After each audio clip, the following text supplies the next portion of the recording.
The rain-slicked parking lot of the Rusty Spur diner glowed under the harsh flicker of a neon sign, casting long shadows across the gravel like fingers reaching for the night.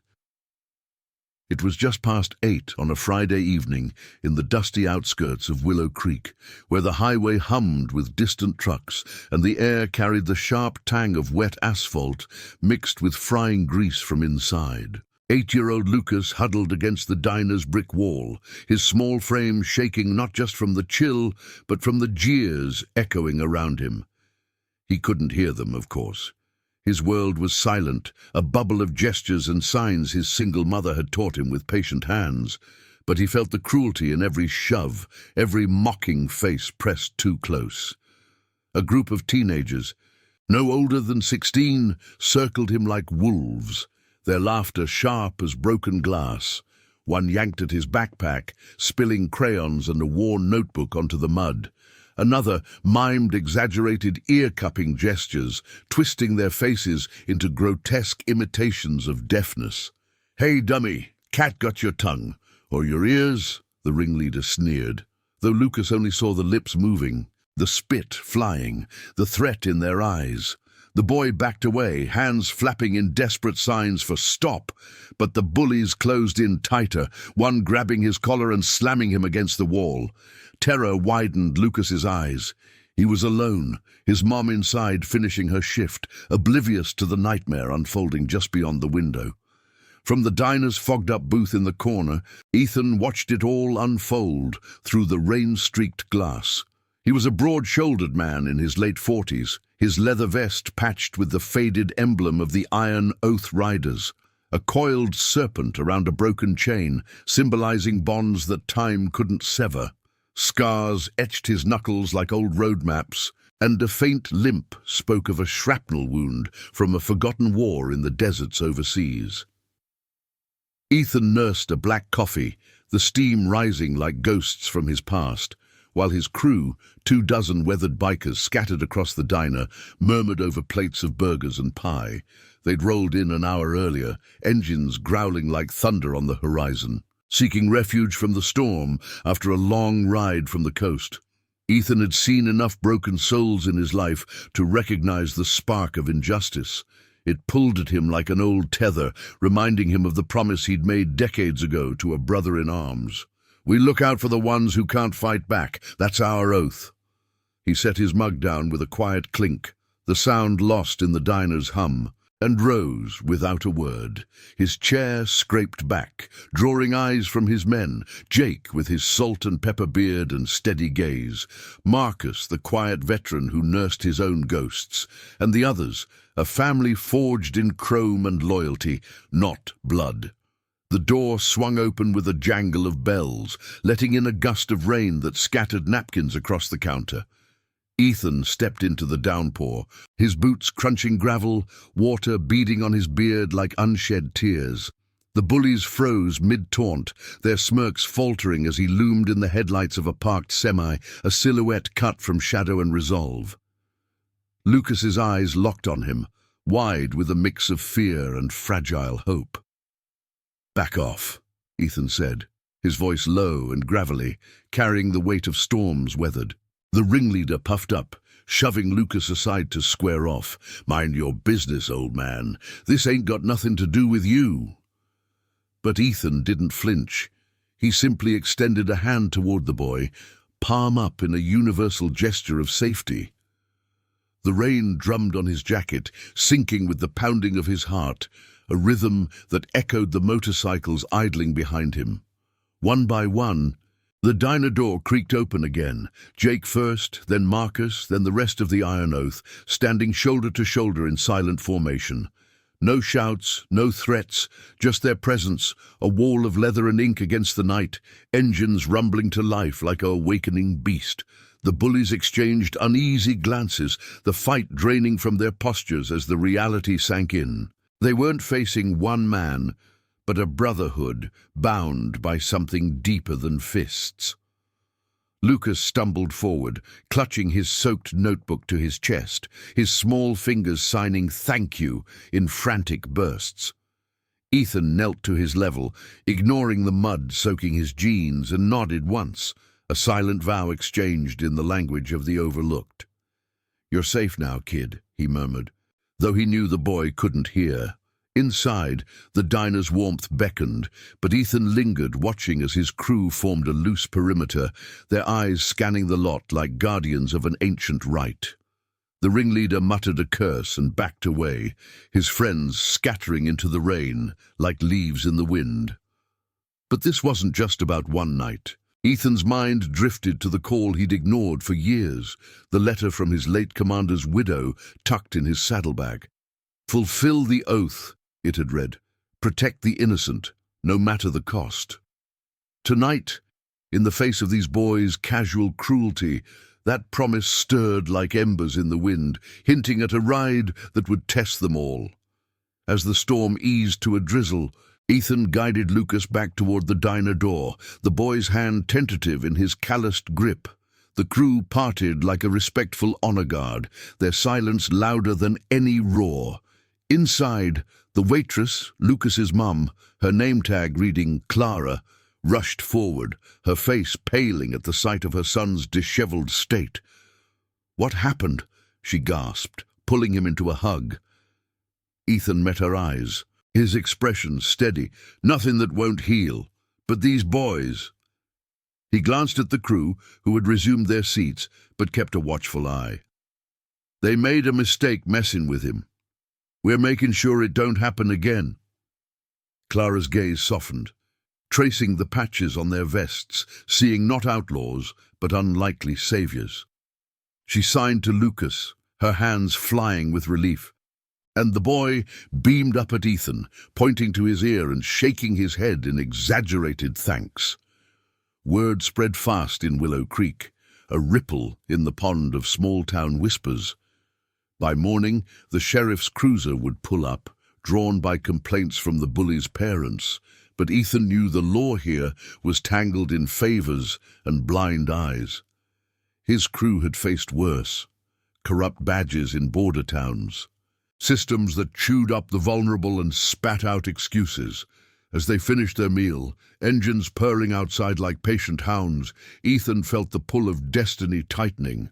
This deaf kid with his innocent signs and unbroken spirit had awakened something dormant, a call to ride not for glory but for the quiet justice that bound them. The rain had stopped, leaving the air crisp and alive with possibility, the first hints of dawn gilding the horizon in gold. Whatever shadows loomed next, retaliation from the teens' influential kin, or deeper secrets in the town's underbelly, the Iron Oath was ready. One boy's tears had united them, forging a path toward redemption that would echo long after the engines faded. The first light of dawn crept over the Willow Creek horizon like a hesitant promise, painting the diner's parking lot in hues of amber and rose. The rain had washed away the night's grime, leaving puddles that mirrored the sky's tentative glow, but the air still hummed with the low growl of idling Harleys lined up like sentinels outside the rusty spur. Ethan leaned against the diner's counter, his coffee now cold and forgotten, as Clara fussed over Lucas in a corner booth. The boy sat with his notebook open, sketching quick lines that captured the bikers' faces, rough edges softened by quiet heroism. Clara's hands moved in fluid signs, weaving words of comfort and questions about the night, her eyes flicking gratefully toward Ethan every few seconds. She was in her early 30s. Lines of exhaustion etched around her mouth from double shifts and single-parent worries, but there was a fire in her gaze now, kindled by this unexpected alliance. Jake slid into the seat across from Ethan, his salt and pepper beard flecked with droplets from the easing mist. "Sheriff's bound to show soon," he said, voice a low rumble like distant thunder. "Heard the parents of those punks own half the feed store and the mayor's golf buddy. Won't be a fair shake." Ethan nodded, his fingers tracing the serpent patch on his vest, the leather worn smooth from years of rides that tested oaths older than the scars on his soul. He'd come to Willow Creek chasing ghosts, not trouble, a detour from the coastal runs that kept the Iron Oath solvent through odd jobs and unbreakable bonds. But Lucas's wide-eyed vulnerability had cracked open a door he'd bolted shut since the war, when he'd sworn to his fallen commander, Tom, under a blood-red desert sky, "We ride for the forgotten, no one stands alone." Tom's letter, yellowed and folded in his saddlebag, burned in his mind like an unquenched ember. "The world's full of noise," it read. "Be the silence that protects." Inside the diner, the crew settled into a watchful rhythm. Marcus, the quiet one with eyes that saw too much from his days dodging IEDs, passed plates of eggs and toast to the younger riders, guys like Tyler, fresh-faced but forged in the club's trials, and Ryan, whose laugh hid a limp from a bar brawl gone wrong. They ate in companionable silence, forks scraping porcelain, the sizzle of bacon from the grill a comforting underscore. No one spoke of the confrontation outright. It was etched in their postures, the way they angled toward the windows, scanning the empty road that stretched toward town, like a vein pulsing with hidden threats. Clara approached Ethan hesitantly, Lucas trailing behind her, clutching a crayon drawing of a motorcycle with wings. "I don't know how to thank you," she said, her voice thick with unshed emotion. He's all I have. After his dad left, the world feels like it's always closing in." Ethan met her eyes, seeing echoes of his own losses.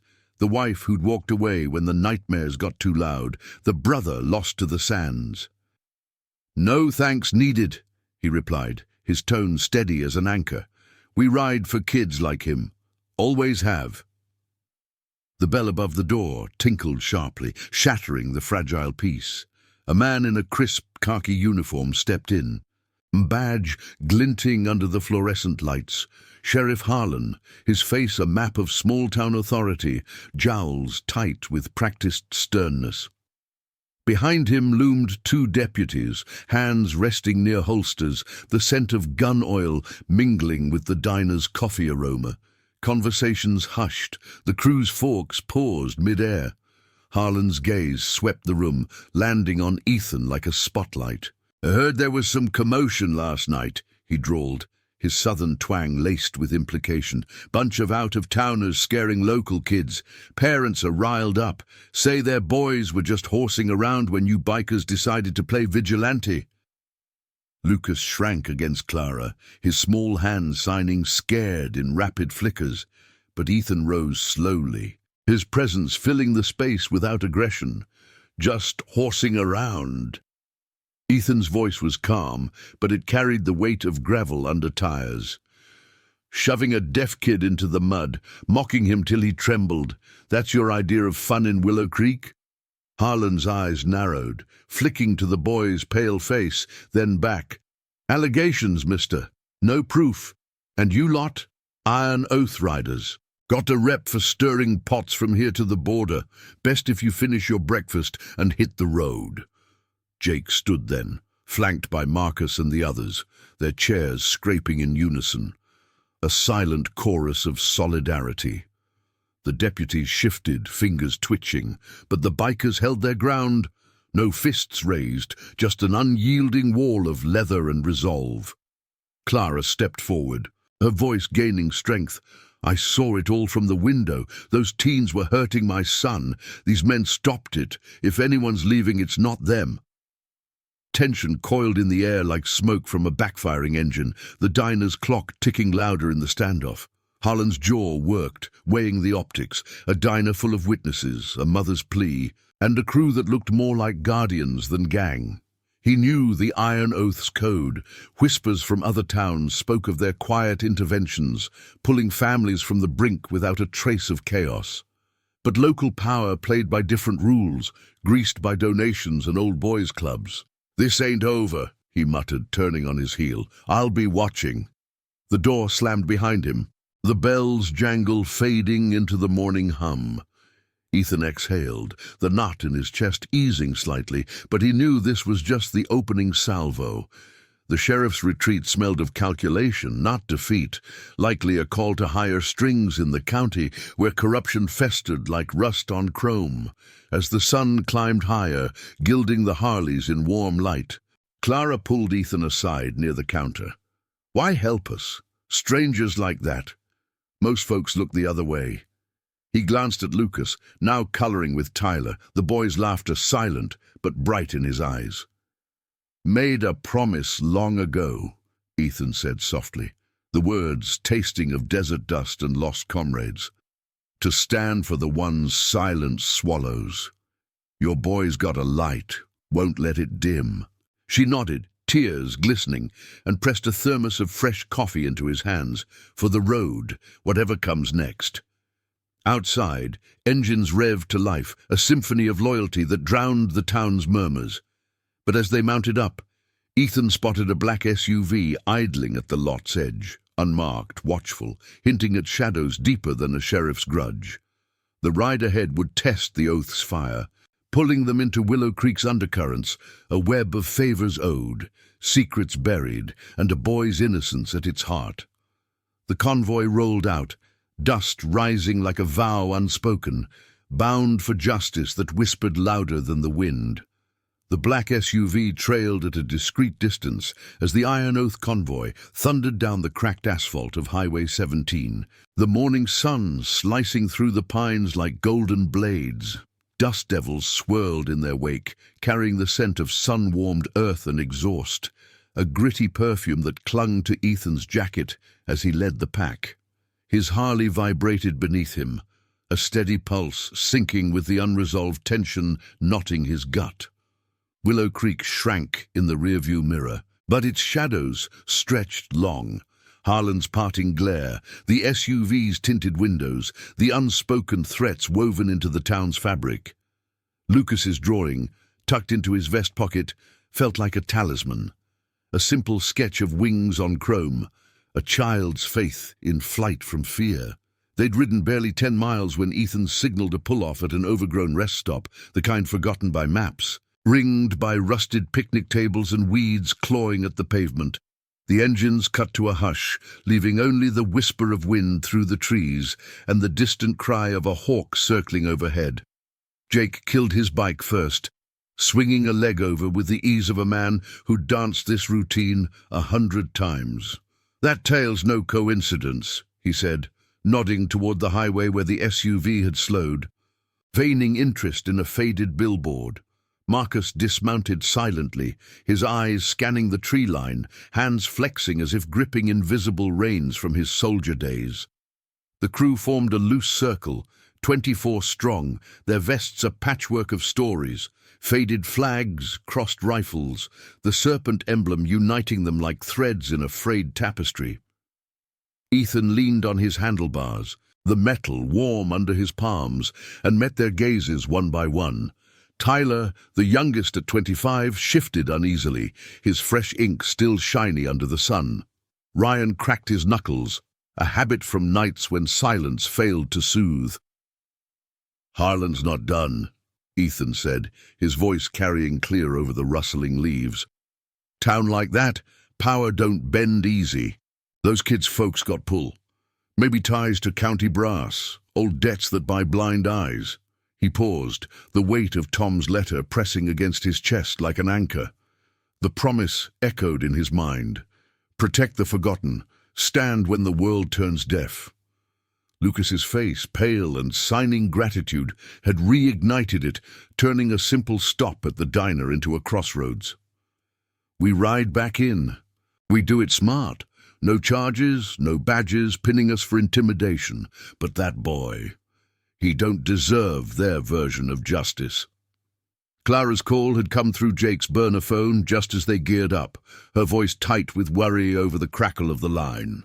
"They're saying my son started it, provoked them somehow. Harlan's twisting it, and now social services is sniffing around, talking about unfit environments." The words hung heavy, evoking ghosts Ethan knew too well. Systems that labeled vulnerability as fault, chewing through single moms like Clara until nothing remained but echoes. She'd begged them to stay close, her hands signing help even through the phone's barrier, Lucas's soft breaths audible in the background. The crew had nodded as one, engines roaring assent before they even spoke. This wasn't vengeance. It was the oath in motion, a quiet defiance against corruption's slow grind. As the sun climbed, baking the air with the tang of pine sap and hot rubber, a low rumble announced the SUV's approach. It pulled into the rest stop with deliberate slowness, tires crunching gravel like teeth on bone. Two men emerged, neither in uniform, but their suits screamed authority. Crisp collars, mirrored shades, the faint bulge of holsters beneath jackets. The driver, a wiry type with a mustache like a broom bristle, scanned the bikers with the boredom of a man used to compliance. His partner, broader and scarred across the jaw, carried a clipboard, the kind that documented lives into oblivion. "Morning, folks," Mustache said, his tone oily as spilled fuel. "County investigators. Word is you interfered in local matters last night. Care to explain before we escalate?" Ethan straightened, his limp barely noticeable on the firm ground, and stepped forward alone, a lone oak against the wind. The crew held position, a silent phalanx, their presence a shield without a word. "Interfered," Ethan echoed, his gravelly timbre steady. "Stopped a handful of teens from roughing up a kid who can't even hear their trash talk. That's the story." Scarjaw flipped open the clipboard, pen poised. "Witnesses say otherwise. Boy's got behavioral issues, they claim. Aggressive signs, wandering off. Parents want assurances you won't harass their kids further." The lie landed like a slap, twisting Lucas's innocence into threat, but Ethan saw the play. Divide, discredit, drive the outsiders away. Jake's boot scraped the dirt, a subtle signal, but Ethan raised a hand. No escalation here. The oath demanded wisdom, not wrath. "Call the mom, Clara. She saw it all." Mustache smirked, exchanging a glance with his partner. "Lady's unreliable, works nights, raises the kid solo. Your court's seen her type before." The words dripped with judgment, painting Clara as the villain in her own life, her struggles a footnote to power's narrative. Ethan's jaw tightened, memories flooding. His own commander's widow, dismissed by bureaucrats after the war, her pleas for aid lost in red tape until the iron oath stepped in unasked. "Unreliable," he repeated, voice low but edged like a blade drawn slow. "She's raising a boy with more heart than your witnesses combined. You want truth? Ride into town, talk to the diner folk, or is that too inconvenient for your report?" Tension thickened the air, the hawk's cry sharpening overhead as if witnessing the standoff. Scarjaw's hand drifted toward his jacket, but Marcus's steady gaze pinned him, a veteran's warning without motion. The investigators hesitated, the clipboard's pages fluttering in the breeze, a fragile barrier against the crew's unyielding code. Mustache cleared his throat, feigning nonchalance. "We'll verify, but stay out of it, or we'll have warrants by noon." They retreated to the SUV, engines coughing to life, leaving a swirl of dust that settled like unspoken challenges. As the convoy reformed, Ethan mounted his bike, the leather seat creaking under him like an old friend's sigh. The ride back to Willow Creek loomed, engines harmonizing into a growl that drowned doubt. Clara waited at the diner's edge, Lucas beside her, his small frame straight with budding courage. They'd face the web, interviews rigged, favors called in, but the iron oath moved as one, their loyalty a force that bent shadows. Ethan's hand brushed the drawing in his pocket, wings promising flight over the storm. The highway called, pulling them toward truths buried deep, where justice whispered through the roar, unbreakable as the dawn. The convoy surged back toward Willow Creek like a steel river carving through the sun-dappled pines, the Harley's thunder rolling in unison, drowning the highway's whispers of doubt. Ethan led at the front, his visor reflecting flashes of blue sky and the endless ribbon of asphalt ahead, the wind whipping at his beard with a salty bite that carried hints of the distant ocean. Behind him, the iron oath stretched out, Jake's bike humming steady in second place. Marcus bringing up the rear, with eyes peeled for any shadow slipping through the trees. The black SUV had vanished around a bend, but its absence felt like a coiled spring, ready to snap. Lucas's drawing pressed against Ethan's ribs, a fragile reminder of why they rode. Not for the roar of engines or the Brotherhood's camaraderie, but for the silent battles that shaped a man's soul.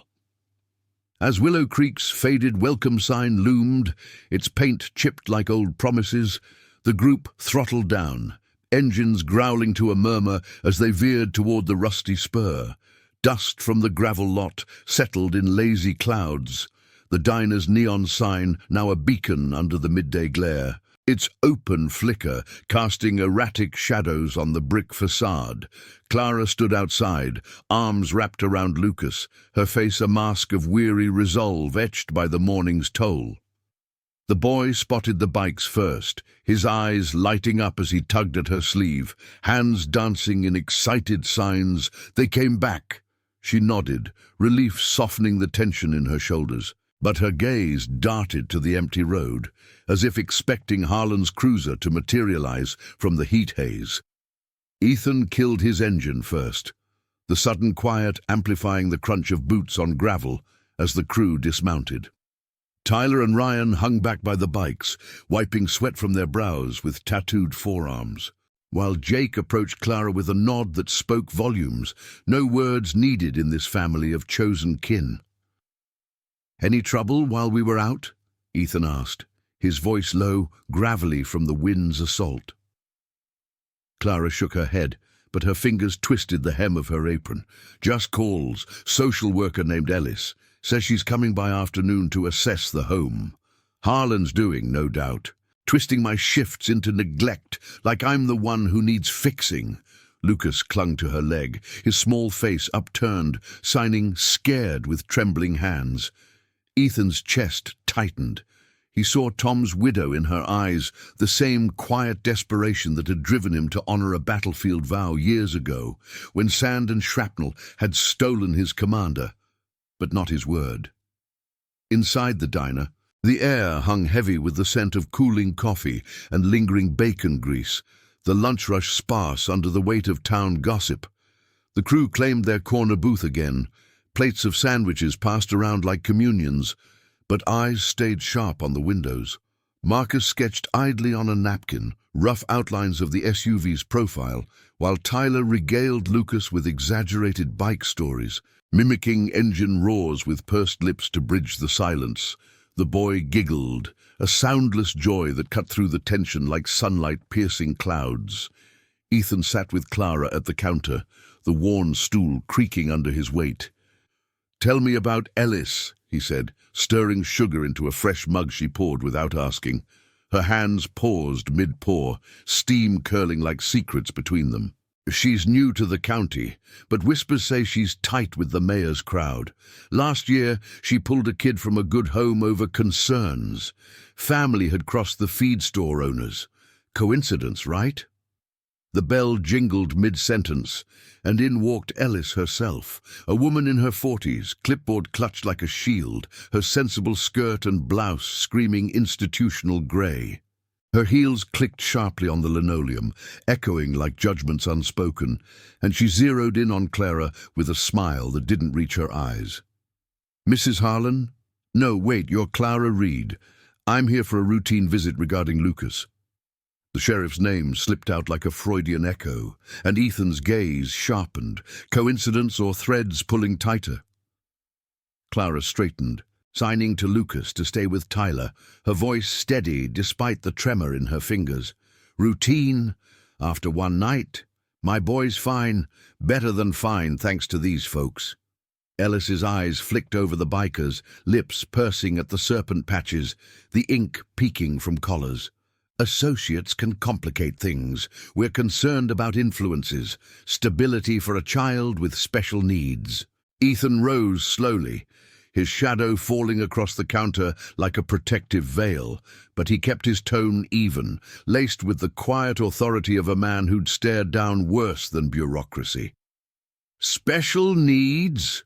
Like teaching him he's not alone when the world's shouting him down?"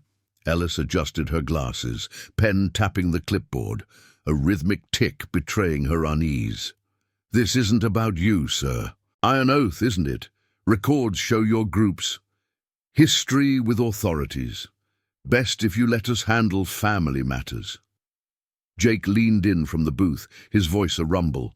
"Family matters? Like letting bullies run free 'cause their daddies own the town?" The diner fell hushed, forks pausing, the sizzle of the grill the only underscore. Lucas watched from afar, his hands frozen mid-sketch, sensing the storm in the air without hearing its growl. Ellis faltered, her facade cracking under the weight of unblinking stares, the crew a silent jury, their loyalty etched in every steady breath. "I'll need to speak with Lucas alone," she pressed. But Clara stepped forward, fire in her eyes. "Not without me, and not today. You want stability? Look at who stood up when no one else did." The words hung, a moral gauntlet thrown, and Ellis hesitated, glancing at her watch as if time itself conspired against her. Outside, the black SUV crept into view again, parking across the street with engines idling, a watchful predator in the afternoon heat. Ethan's hand brushed his vest pocket, Tom's letter a phantom weight, urging him onward. Protect the forgotten, no matter the cost. This web of favors and lies was unraveling, but it would fight back. Deeper pockets, darker secrets lurking in Willow Creek's underbelly, where justice bent like reeds in the wind. As Ellis retreated with a curt, "I'll reschedule," promising reports and reviews, the crew exhaled collectively, the diner's hum resuming like a held breath released. But Ethan knew the real ride was just beginning, shadows lengthening as the sun dipped, pulling them toward confrontations that would test oaths forged in fire. Clara squeezed his arm, a silent thanks, while Lucas beamed a thumbs up, his spirit unbroken.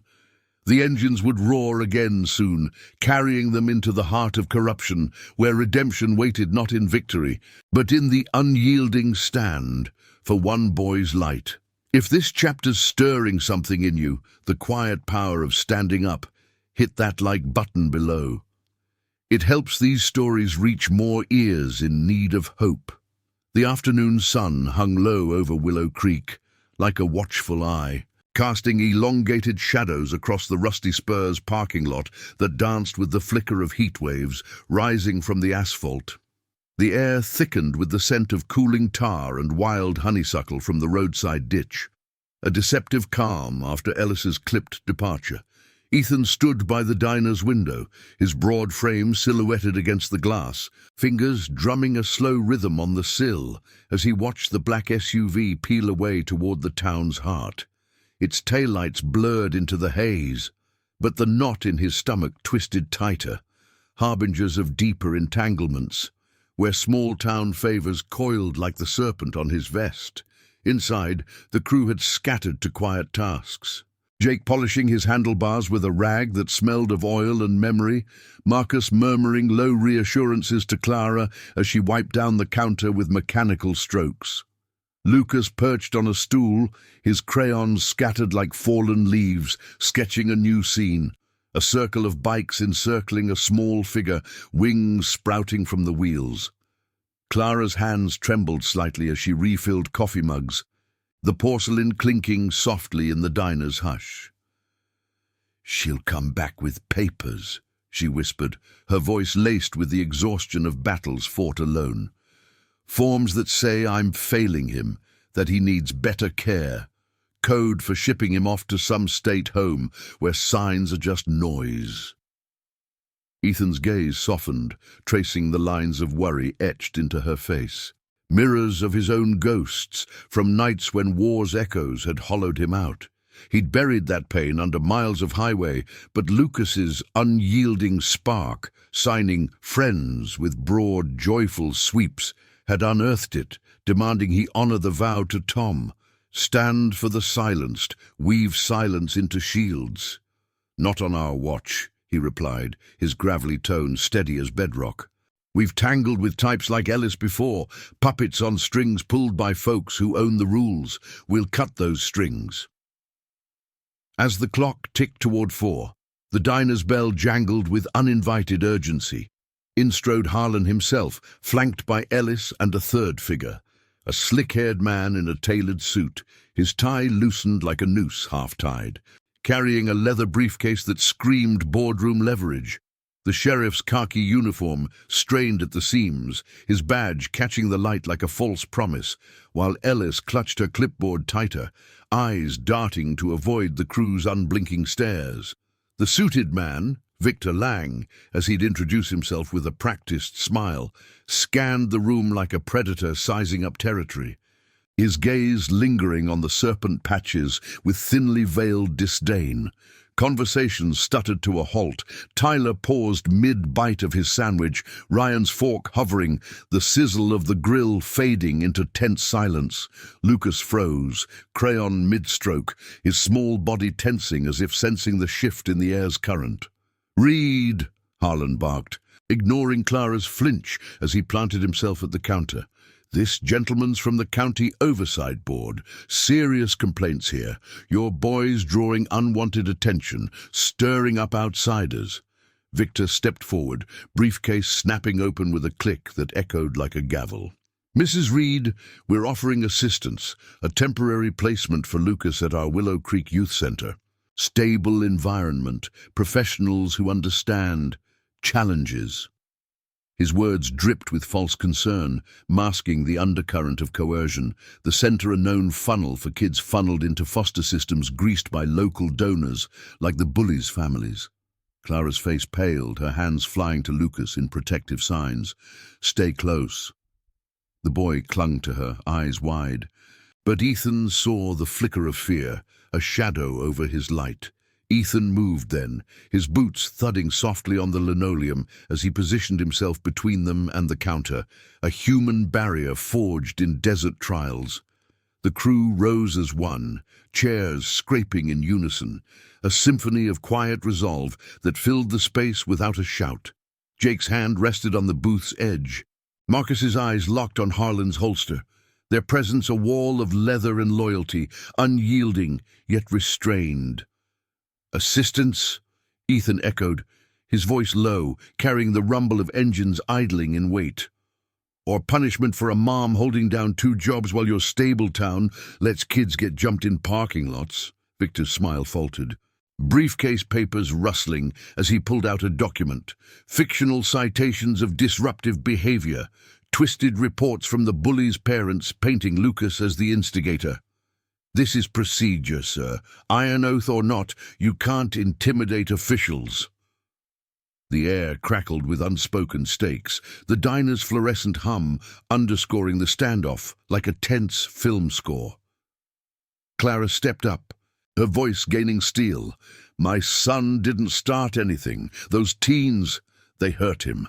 Your procedures protect them, not us." Lucas tugged at her hand, signing "bad men" with emphatic shakes, his innocence ablaze against their polished lies. Harlan shifted, sweat beading on his brow despite the AC's chill, knowing the optics. A diner full of witnesses, a crew that embodied the oath he'd once sworn but long forgotten. Victor cleared his throat, glancing at Ellis for backup. "Sign here, Mrs. Reed, and we avoid court. It's for the best." But Ethan's mind raced to Tom's letter, its ink faded but words eternal. "Justice ain't loud. It's the stand when the noise wants to bury you." No fists flew. The iron oath's power lay in their stillness, a moral gravity that pulled at the intruder's resolve. Tyler slipped out the back, phone in hand, calling contacts from past rides, voices that could unearth Lang's ties to the feed store empire, favors traded for silence on labor violations and backroom deals. Ryan nodded subtly to Marcus, who memorized faces for the road ahead. Harlan's radio crackled then, a dispatcher's voice cutting through. "Sheriff, need you at the station. Urgent call from the mayor." Victor's eyes narrowed, sensing the tide turning, the web of influence fraying under scrutiny. "This isn't over," he muttered, snapping the briefcase shut. "We'll see you in court." They filed out, the bells jangle, mocking their retreat, leaving the diner bathed in golden light slanting through the windows. Clara sank onto a stool, pulling Lucas into her lap, her tears silent, but her signs to him fierce. "We're strong."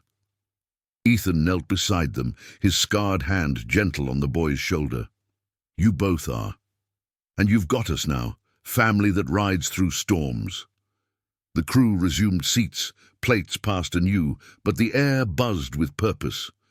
Outside, engines purred to life as Jake tested his bike. The growl a vow against the encroaching dusk, whispers from the counter.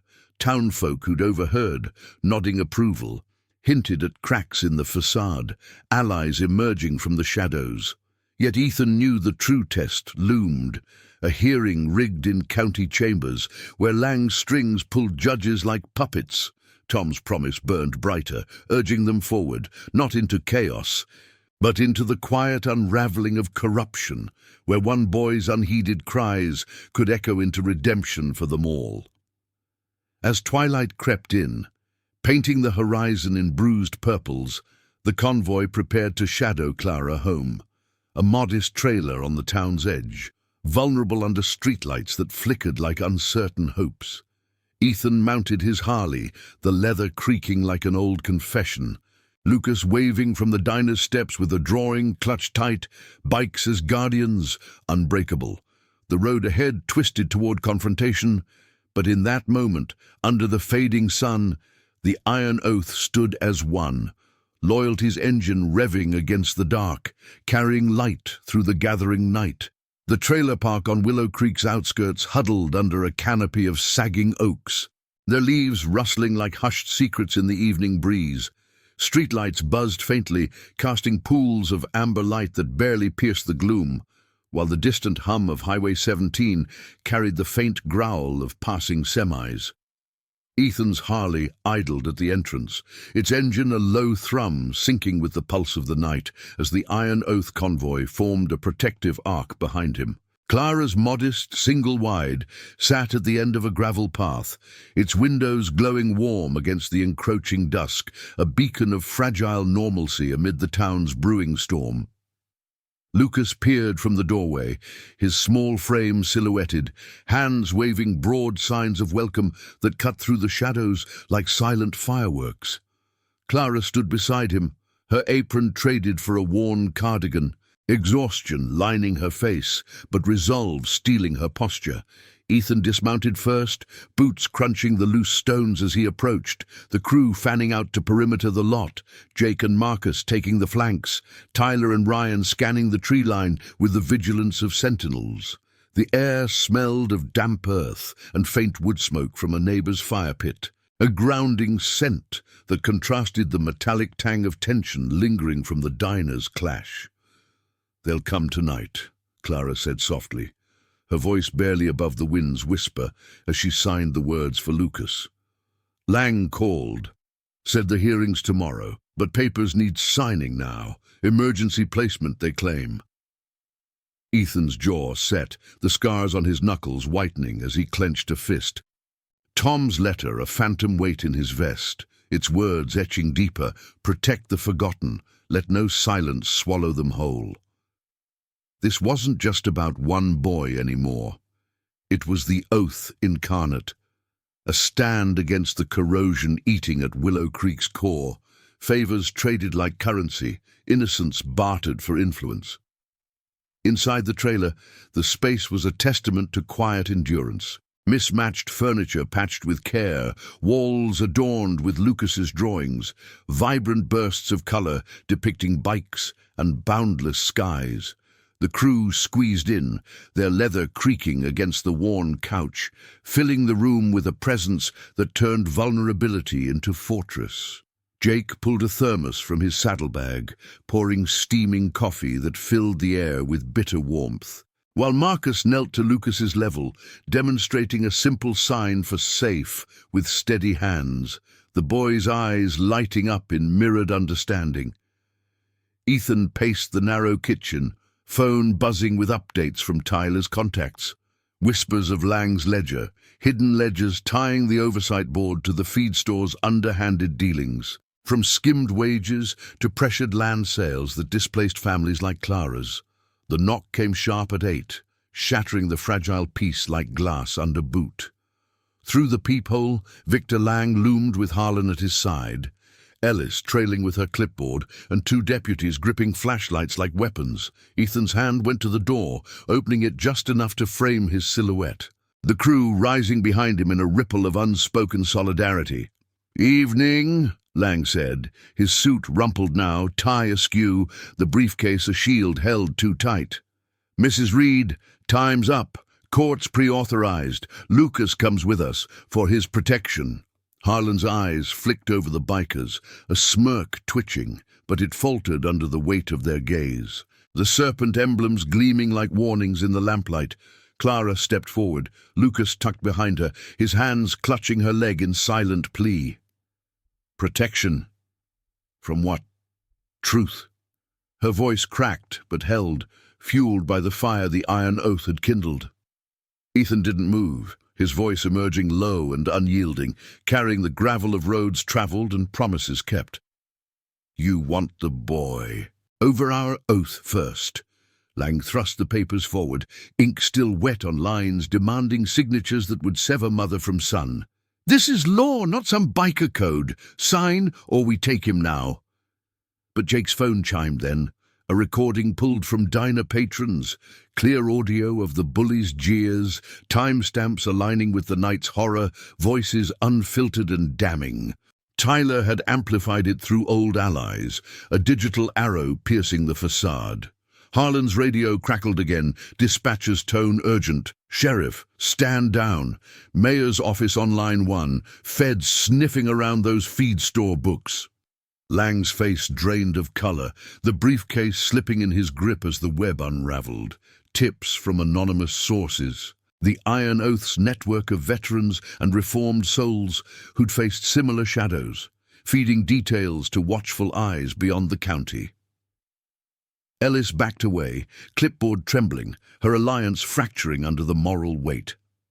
This changes nothing," Lang stammered, but his eyes betrayed the lie, darting to the deputies who shifted uneasily, hands off holsters now. The standoff dissolved not in shouts, but in retreat, Lang muttering threats that rang hollow as they piled into the cruiser, taillights fading into the night like defeated spectres. Clara sank to the floor, pulling Lucas close, tears tracing paths down her cheeks as she signed home over and over, the boy's arms wrapping around her in joyful release. Ethan knelt beside them, the crew forming a circle of quiet guardians, their silence a balm deeper than words. "Oath held," he murmured, the promise to Tom fulfilled in this small space, redemption blooming not in glory, but in the unbroken light of a family's bond. Dawn broke over Willow Creek with a clarity that washed the town anew, sunlight filtering through the oaks to gild the trailer in gold. The convoy rolled out slow, engines purring a farewell as Clara and Lucas waved from the steps, the boys drawing, a final gift of winged Harleys tucked into Ethan's saddlebag beside Tom's letter. Whispers would spread, the feed store's empire cracking under investigations sparked by the night's revelations, Harlan's badge tarnished, Lang's strings severed by truths too loud to bury. The Iron Oath rode on, not conquerors, but keepers of silent vows, their loyalty a legacy etched in chrome and courage. In the miles ahead, Ethan felt the weight lift, scars fading under the wind's caress, the family chosen proving stronger than blood or betrayal. Willow Creek shrank behind, but its lesson lingered, a reminder that justice whispered through the roar, honoring the overlooked, one stand at a time. Thank you for riding this journey with us. These tales of quiet honor are meant to inspire. If it moved you, subscribe for more stories of redemption and unbreakable bonds. Your support keeps the engines running.